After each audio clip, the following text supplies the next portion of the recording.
Yeah, so now that I've finally caught up on the latest cognitive resonance, it's about what they're calling it, the moonshot for education, towards education, in education, that OpenAI are taking. Or is this study mode? No, more than that. Yeah. So the latest cognitive resonance newsletter is called An Annotated Guide to OpenAI's Shitification of Education, which is a wonderful name. So Leah Belsky, who is the VP of Education at OpenAI, said, quote, Brad, our COO, sat me down and said, Leah, I want you to go for this moonshot. ChatGPT is now the world's largest learning platform. Learning is one of the top use cases on the platform. At 600 million users, it means it is the world's learning destination. I mean, learning's doing quite a lot of heavy lifting there, isn't it? It certainly is, yeah. So this newsletter post then goes through a number of different reasons why this is a terrible idea, starting with study mode. And I think there's been loads of stuff about people who've been able to hack study mode quite easily. I mean, it smacks of the hammer and the nail thing, right? I mean, we talk about it in product circles that when there's a really good hammer, i.e. AI technologies, everything looks like a nail. But when you are an AI company like OpenAI, you're having to find, that's just your job, to find use cases for your hammer. So I'm not defending it, it's just sort of inevitable, isn't it? The bit at the end, or towards the end, that creates the actual student saying, you can give us all the training you like about how we should be thinking and how we should be using it as a study partner and all of this. And we had a responsible AI use lecture in preparation for a multi-week take-home paper. We were told to use it as a tool and thinking partner. And looking around the classroom, I saw many students who'd already generated entire drafts before our teacher had finished going over the rubric. Oh, God. Makes you wonder, doesn't it, if there's any case for putting students in front of AI right now, unfiltered. Well, that's the key word, though, isn't it? Like, no, unless the teacher is leading the conversation. As in, unfiltered is the key word. Just yeah. As in, there's zero benefit to, well, not zero. There's limited benefit to just allowing students to have free reign on AI, at all, or during a lesson, or whatever the context is. But is there benefit if the teacher is managing that interaction or providing guidance ahead of time, or knowing that they're going to use it and expecting a certain result because of that? I find it difficult to agree with the purer side of the argument that says these should never be, these technologies should not be being used in classroom settings. When we first did that webinar series last year, do you remember? And I was talking about the Bunsen burner license. And what we used to do in the science lab as teachers. Well, I'm sure they still do. For New Year 7s coming into secondary school here in the UK anyway. You have to get them to go through the safety aspects of using, these combustible materials in a classroom setting. And then when you do, and you've seen that they can do it and they've proved they can, then you give them a Bunsen burner license. And I was saying, what a nice idea that you could do an AI license. You could say, show me that you know how to do the right kind of prompting to analyze the question. But then my point of view, in those sessions was that you would then also have to change your assessment style. So you can't just have the essay as the output. You have to show you're working. So they have to do their kind of, the GPT folder or whatever it is that has 3 different responses and then some analysis of which one's better and why, because actually it encourages then in that kind of solo taxonomy, it encourages higher order thinking, because you're looking at the kind of the analytical nature of an approach through which you can compare alternatives, and even if you haven't come up with them yourself. And actually, I think there's some benefit to that. It's probably quite hard to do on the ground, and it definitely doesn't solve the argument of not doing the work that leads you to a point where you have gathered these skills that you would otherwise be gathering in classroom settings without these models. It doesn't stop that. But I guess because there's a sort of inevitability to the use of these technologies, There must be surely another way of frameworking it. I think there has to be room for AI use by students in school. The reality is, if I want to learn something new now, AI is going to be part of me learning something new. If I want to do most of the things I'm doing now, a lot of the things I'm doing are kind of tightly linked to the things that AI is good at, but I'll be using AI in most of the things I'm doing in my day-to-day. The working world that students are going to emerge into is going to be like that. So removing AI from their day-to-day lives in school is doing them a disservice to their future. How you do it and the specifics of doing it, that it's not causing a detriment to other things and everything else is up. I'm not saying there's no debate there. I'm just saying it has to be there because it's there afterwards. I feel like I'm shifting more the other direction, you know. So I was using ChatGPT 5 today to work on a bit of that application, and I thought you're lacking numbers and stats here. So once it had put a load of stuff together for me, I said to it, okay, can you give me some research links to support this? And it gave me numbers that all sounded great. And then I thought, I know that this is unreliable and this might not be correct. So I went off to go and check them, and it took me to this massive document that when you look at something, you go, where the hell have you got that from? Like, you probably found that number really quickly, but that is going to take me forever. So I ended up just not putting that number in because I thought I can't fact check this in enough time to make it worth me using this number.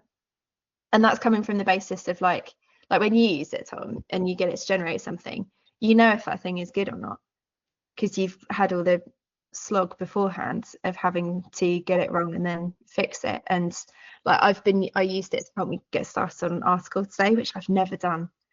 I've always been so like, I can do my own writing, I don't need AI for this.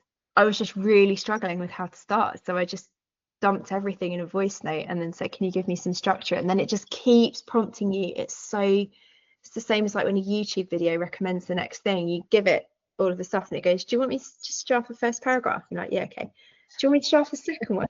See what happens. And then suddenly it's written the entire thing for me.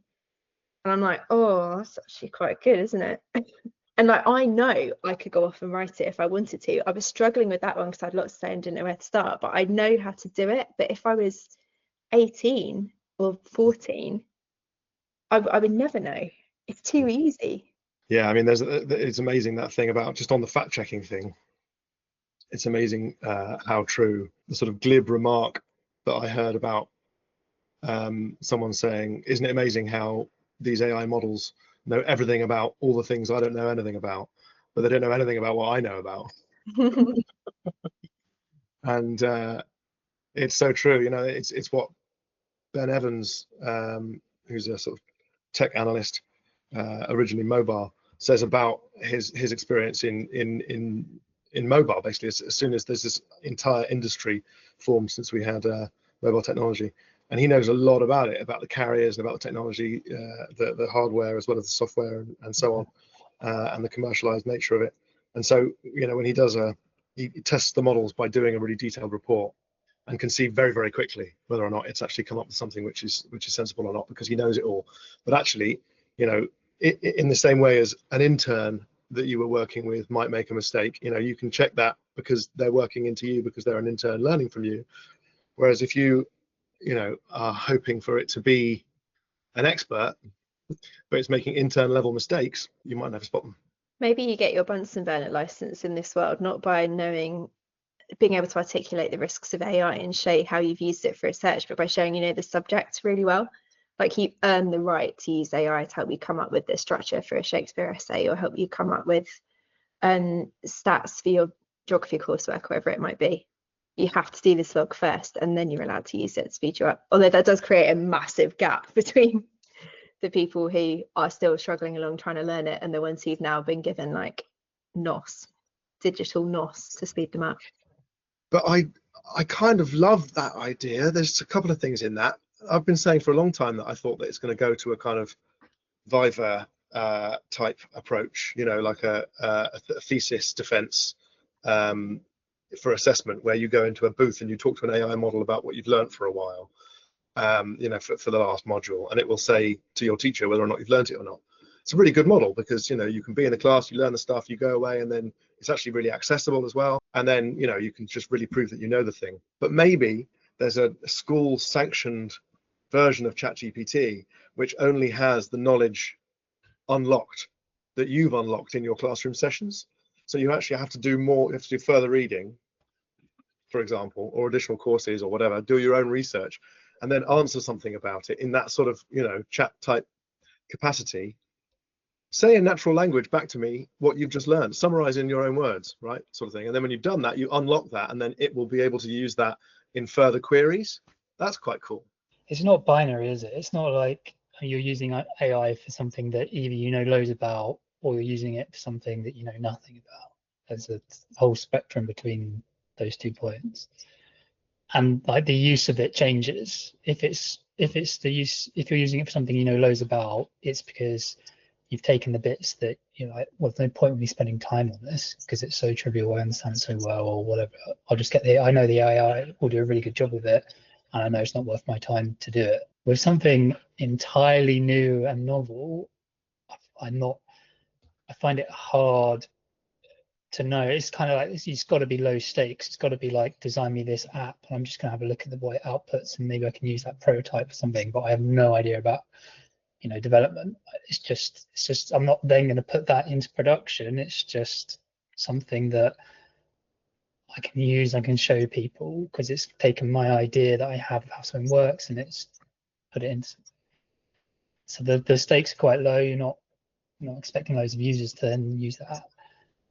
But where I'm talking about its use for like learning and things like that is like that mastery thing of like, you have your, you know, map of knowledge, or you have your blob of knowledge, and the thing you learn next is the thing that's at the boundary to your map or your knob, and you're kind of, you know, it's becoming ingested by you, or this metaphor's being stretched.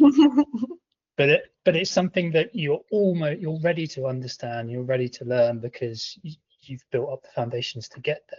So then you can have a conversation with the AI, or you can at least kind of critique its answers in a way that's from that foundation. It's right. You don't know about this thing, but you know about all the things you need to know in order to access it and understand it. So then things like random, like it's being stuff back to you, and I'm not sure if that's true or not. I'm not sure if that's the correct way to do it. But at least you can start asking questions like, is this industry standard? Why did you do that and not this? And you can understand the answers because you're so close to acquiring that knowledge anyway. That, like, it feels different there than it does knowing nothing about software development and then it giving you some code and then you looking at it like, no idea. It would be a cool challenge if you were doing it that way, to say, almost like for homework this week, going find a hallucination in this topic without ever using the word hallucination. Would it hallucinate if you told it to? I'm sure it would. Well, it would replicate one, wouldn't it? Yeah. That's a great idea. I love it. Yeah. You would have to do something that was, it's hard. It would have to be a kind of stretch task over a term rather than a homework. Otherwise, you're not going to get many completing it. There was a really good one in the GPT-5 release. I don't know if you saw this. For all you, shout out to all your physics teachers out there.